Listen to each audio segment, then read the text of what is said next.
রাসূলুল্লাহ জান্নাতি পোশাক কে সর্বপ্রথম পাবে, কে পরবে?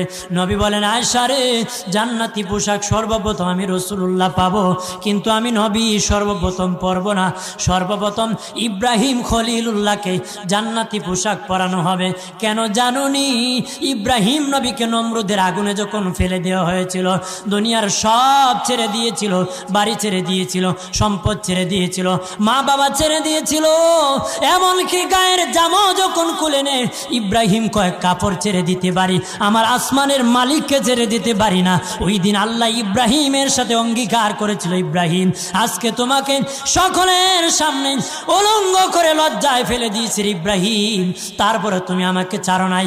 আমি কিয়ামতের দিন সকলের সামনে মুসলমান, বেঈমান, কাফের, নাস্তিক যারা তোমাকে উলঙ্গ করেছিল তাদের সামনে আমি আল্লাহ আনুষ্ঠানিকভাবে তোমাকে কাপড় পরায়া দিব।